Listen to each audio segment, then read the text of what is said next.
Okay, up on to the Steelers. Looks pretty much like it usually looks up at Pittsburgh, I'd say. Going to lead the league in red area. Big passing stats, two great receivers. Top of the league in rushing defense, lead the league in sacks. So, good in kickoff coverage. A solid team all the way around. Very explosive, make a lot of big plays. Dangerous from any point in the field. And it's always a great environment there. It's supposed to be a big challenge for us on the road against a good football team that does a lot of things well. So, a lot of respect for the Steelers. This will be a good football game. Bill, it's obviously one of the tougher environments to play in, but given your history there and the intensity there, is it one of the environments you enjoy playing in more than maybe any other? Yeah, that's tough there. I mean, I'm really worried about the other games that have happened there or haven't happened there. It's all focused on this one. So we'll see how it goes on Sunday. When you say it looks like he usually does with Pittsburgh, are you also talking about schematically? I know defensively they've kind of tried to have the same system over the years. Yeah, I mean, Butler's been there 5 years. Tomlin's been there 13, whatever it is. Yeah. What about offensively? They've had a new offensive coordinator. How much change or similarities do you see this year?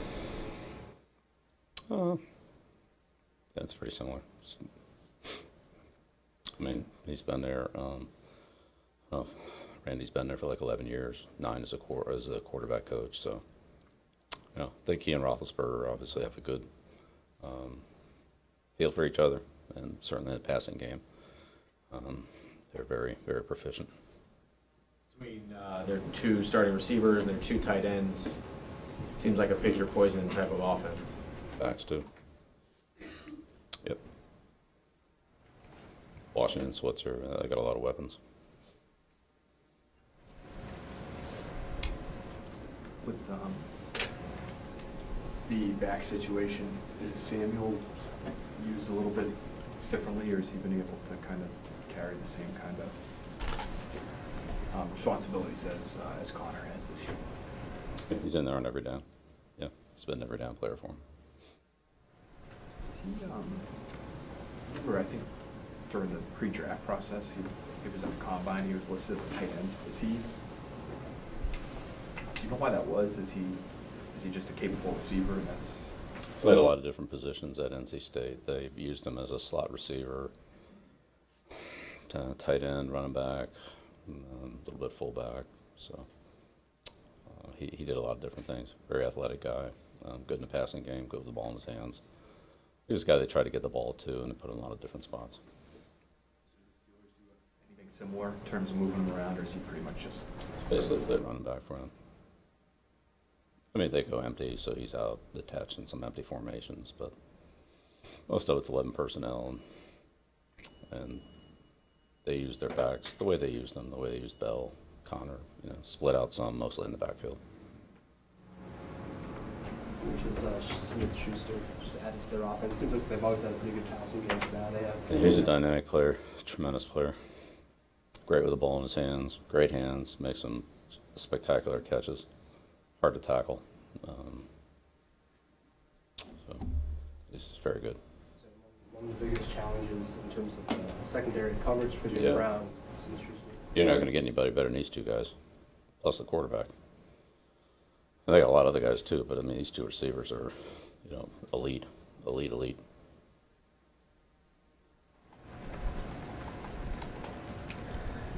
Impressive to see them basically scout all these receivers and draft a lot of these guys every year. It seems like the Steelers are finding new receivers to kind of play into their system, like Brown as a late round pick.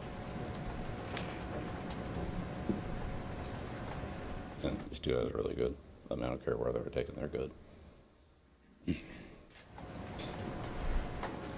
Bill, in the almost 5 months that you guys have been working since you started at training camp, how has your team, what have you learned about your team in terms of how they've responded to turning the page from week to week and embracing like a new week no matter what happened the week before? Yeah, well, we've been at it a long time, so we're at it again this week. Another big game, so we'll see how it goes. You've been happy with what you've seen from them embracing that process week to week? Team's had a good attitude. They've worked hard. Bill, when Steven Gostkowski misses a couple kicks, is he the type of player that you don't need to give any reassurance to and just kind of move on from that, or is that something that you have to try to? Steve's kicking the league a long time. There's a lot of aspects to kicking. You know, 3 people involved, not just one. It's not like a kickoff where you just put the ball on the tee. So just collectively, we gotta obviously, you know, expectations are high, and hopefully we'll be able to convert on all of our scoring opportunities. That's the goal. But nobody takes it more seriously than Steve does, so I have a lot of confidence in him. Bill, Ben referenced the 2 tight ends. How does McDonald complement what James does, and you know, how much of a factor is he for that? Yeah, well, they're not on the field all that much together. 10, 15% of the time, maybe 20% at the most. So they both play in the single tight end sets. They're both good. No, McDonald's is a tough kid. He's strong. Sure, Roethlisberger has a lot of confidence in both guys. They're both very dependable. They're big targets, catch the ball well. Dependable. You mentioned yesterday, you referenced their interior offensive line and their length.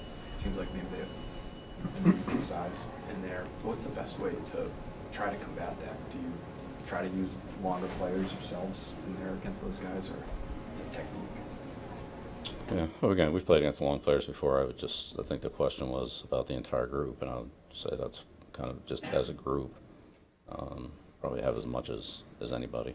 So, yeah, look, they do a good job. They're well coached. You know, Mike's been there for, I don't know, 5 years.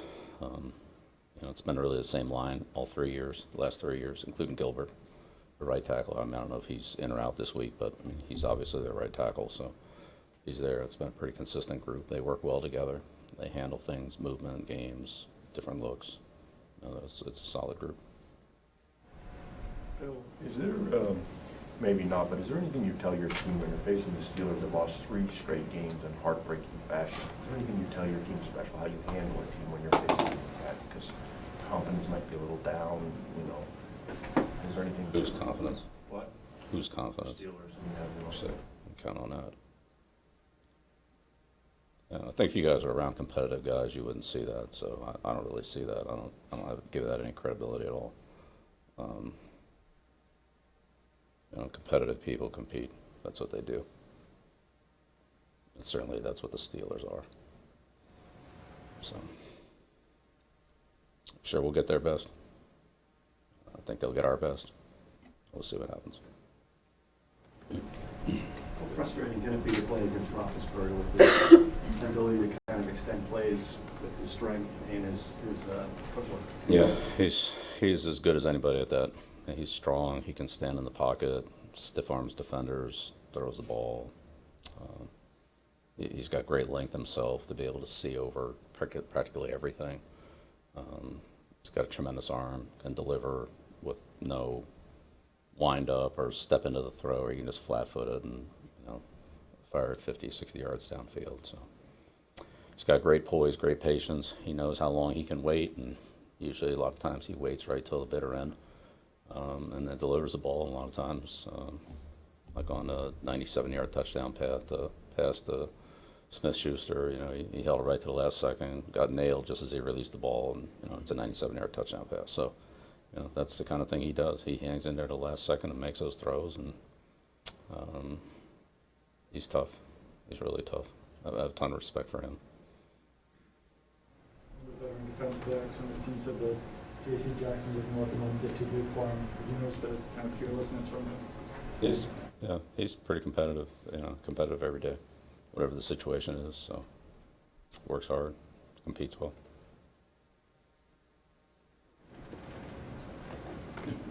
Bill, in the event that James Conner's available for this game, what have you seen from him? It seems like they pretty seamlessly moved on from Bell to him in transition. He's a very tough runner. He's physical. breaks a lot of tackles, runs hard. He's a tough player to tackle. His playing strength, his balance. He's good in the passing game. Catches the ball well, gets upfield. He doesn't spend a lot of time going sideways. He finds space. He gets into the defense, and it's hard to tackle. He's done a really good job for him.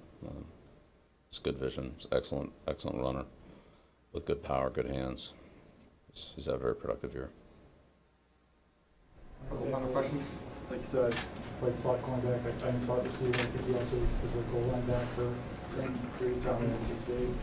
Is he one of the He most- pretty much did it all. I mean, when you watch him at NC State, it's every play is kind of where is he? So he played, could be in the backfield, could be out of the backfield, could be on the line of scrimmage, could be split out, could be in the wing. I mean, he was all over the place. So very, very versatile player in college. Those little players that you've seen come out of college for a while? Well, I think that's the way he was used. I think there are probably other players that could do that if they were asked to do that. Guys that are big and strong and fast and can handle the ball. But to be in that many different positions, I would say just kind of unique to maybe their system or the way they were doing it. I think there are other players that could probably play more than one spot. But usually they're not asked to do that. It was kind of like watching McGinnis at USC on defense. He played outside linebacker, defensive end, defensive tackle, inside linebacker. I mean, every week is in a different spot. So it's kind of, whichever game you watch, you'd have to see where he was playing in that game and how they were using him against that particular matchup when Coach Robinson was out there. So sometimes you have players like that and you bump into them along the way. I'd say that's pretty infrequent. Part of it's a testament to the player's versatility, but I'd say part of it is just that's the way that the team used them to try to game plan opportunities for those players to be productive. So. Bill, in addition to preparing for Roethlisberger, preparing for Dobbs, what are the characteristics of his game that you've recognized watching him? Yeah, sure. Yeah, well, he's a very athletic quarterback. In the Oakland game, they, for the, I don't know, whatever it was 20 plays or so that he was in there. Ran some bootlegs, had him on the move. He had it was like a 3rd and 7. Had a little seam in the pocket and ran for about a dozen yards or so for a first down. So he's quick. He's very athletic. He's got a good arm.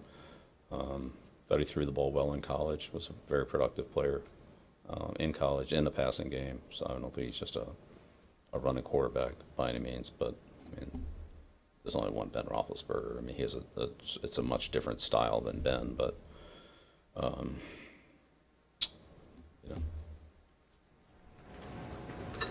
Okay. All right. Thank you. Reminder that practice is at 12:45.